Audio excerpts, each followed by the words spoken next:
Hello, welcome to my Devar Torah for Vayakhel Pekudei.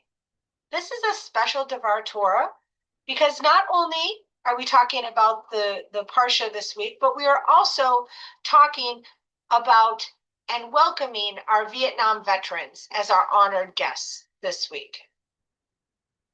This morning, we read the double Torah portion, Vayakhel Pekudei, which brings us to the conclusion of the book of Exodus. The opening words are simple but powerful.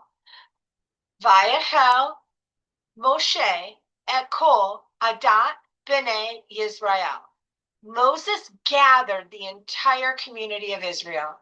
The Torah begins this portion not with construction, but with gathering. And the rabbis noticed something important. This gathering happens immediately after the crisis of the golden calf. The community has just experienced one of the most painful spiritual failures in the Torah. Trust has been broken. The relationship between God and people feels fragile. So when the Torah tells us, Vayakhel Moshe, Moses gathered the people, the sages explain that he is doing more than organizing a building project. Moses is repairing a broken community. The Midrash teaches that the Mishkan itself becomes part of that healing process. In Midrash Tahuma, Pekudei 2, the rabbis explain that after the trauma of the golden calf, God gives the people the work of building the Mishkan so that they can restore dignity and rebuild their relationship with the divine. In other words, the sanctuary begins not with wood and gold. It begins with people choosing to come back together. That message carries a double meaning for us today. In our own community experience, a painful season several years ago, like the Israelites in the wilderness, we faced uncertainty and hurt. Yet slowly and steadily, we have rebuilt. The Torah reminds us that renewal rarely begins with perfection. Renewal begins with gathering, with showing up again, with rebuilding trust step by step. And as most of you know, that has been my focus this year, is community, community, community. In Va-YAK-hel, the Torah describes the way the people contributed to the building of the Mishkan. It says, Kol asher nesa'o libo, and then V'kol asher nadva rucho. Everyone whose heart lifted them up, and everyone whose spirit moved them.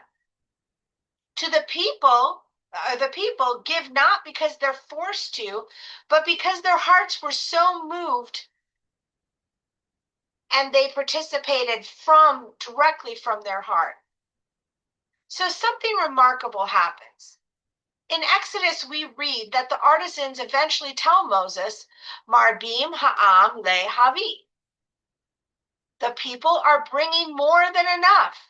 And in fact, this exciting moment is the only time in the Torah where generosity is so overflowing that Moses must actually tell the people to stop bringing gifts. The Talmud reflects on the people who built the Mishkan and says they were filled with chokhmat lev, wisdom of the heart.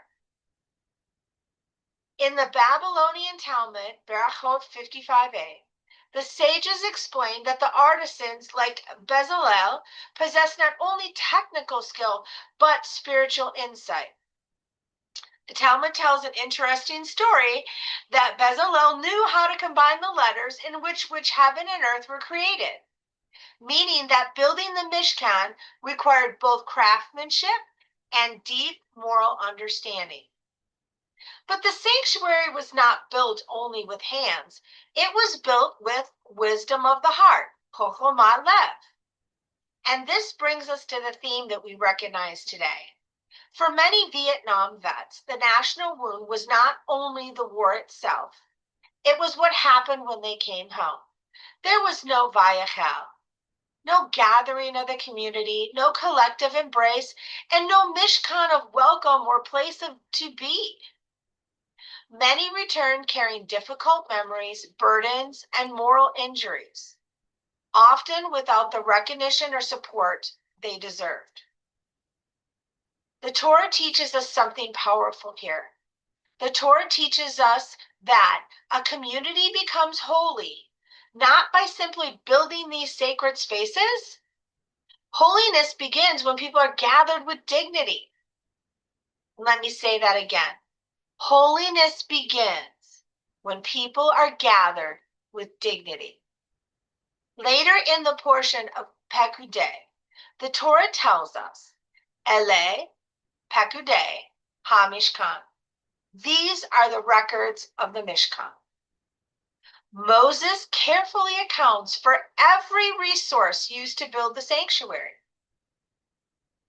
And this Pekudei is the accounting. The rabbis see this as an important ethical lesson. In the Babylonian Talmud, Yoman 38a, the sages teach that those who serve the community must be beyond suspicion. Leaders must be transparent and accountable so that trust can be restored when it has been damaged. Even after mistakes, a community can rebuild trust through honesty and responsibility. And finally, at the very end of the portion, something extraordinary happens.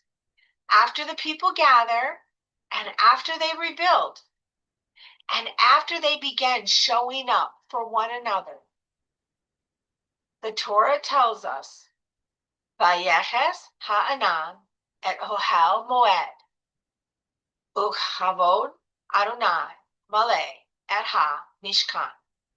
The cloud covering the tent of meeting and the presence of God filled the Mishkan. Only after the community gathers and rebuilds together does the divine presence return.